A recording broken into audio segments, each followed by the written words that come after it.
funny things happen in football, and there are big U-turns that can happen in football, but the phrase that I've been given this afternoon is there is close to zero chance that Cristiano Ronaldo will play for Manchester United again. I've also been told that Manchester United are exploring ways to now terminate Cristiano Ronaldo's contract following that interview that he undertook with Piers Morgan.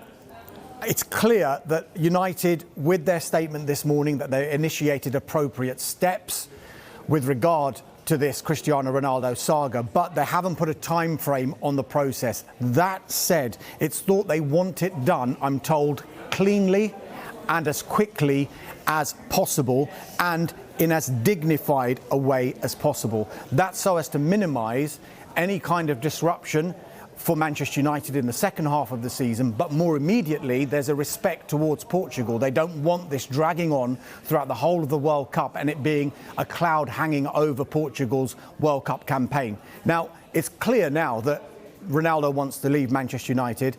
Manchester United are happy for him to go. So people will say it's an easy thing to sort out then because both parties do want the same thing.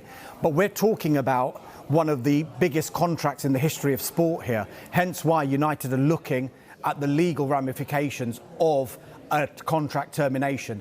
It's Cristiano Ronaldo's view, I want to be paid off for the remainder of my contract, because the contract is so big that if you look at the remainder of his contract, even though he'd have taken a pay cut for United's failure to reach the Champions League, you're still looking at over £15 million that's left in Cristiano Ronaldo's contract until the end of the season. United don't want to be in a position where they are paying off Cristiano Ronaldo, particularly after what he's been saying to Piers Morgan. And furthermore, United are they maybe looking to sue Ronaldo as well? Are they looking at all of those options as well? United aren't saying anything publicly, but you just get the impression that they want this done quickly, cleanly and as dignified a way as possible. So two things to pick up. I know you've got lots to say. Two things on what you've said already.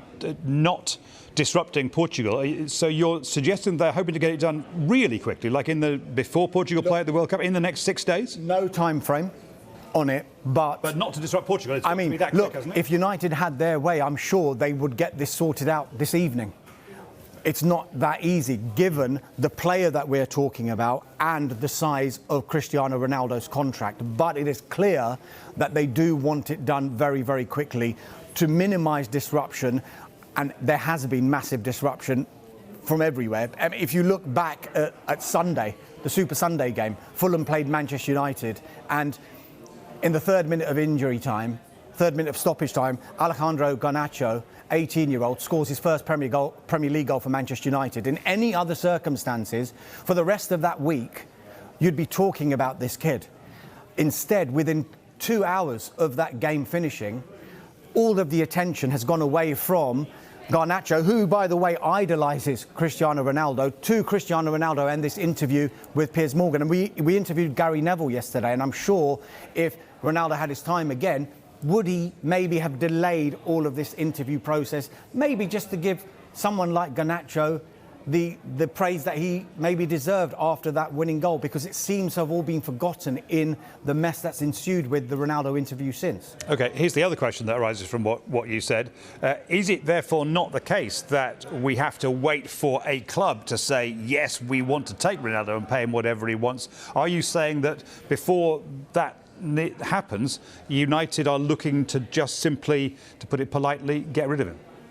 I think it's interesting because if you look back in the summer, when Manchester United learned that Cristiano Ronaldo wanted to leave, and it was made public through various media outlets that Ronaldo wanted to leave and he wanted to play for a Champions League club, I, for one, and I'm sure many people shared this view, there must be a club that's lined up for Cristiano Ronaldo to go to, because why would you put yourself out there and say, I want to go and I want to join a Champions League club? My assumption was that this was going to happen very quickly back in the summer, that there was a club waiting and ready to take him.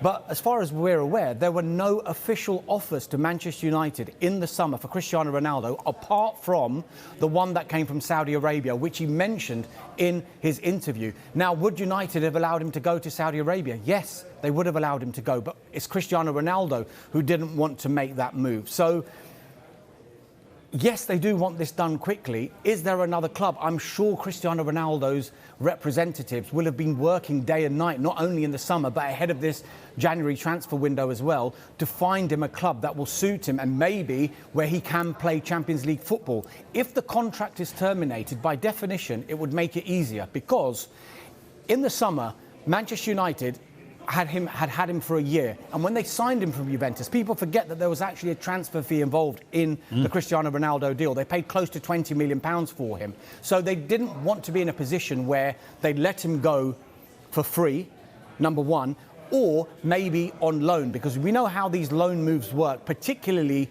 to a club that wouldn't be able to afford Cristiano Ronaldo's wages. But would the onus then have been on Manchester United to say, oh, we will fund some of the wages that Cristiano Ronaldo is due? I think United want to be in a position where they don't have to make any of this pay off. The contract is terminated, it's a clean break, and everyone then can move on.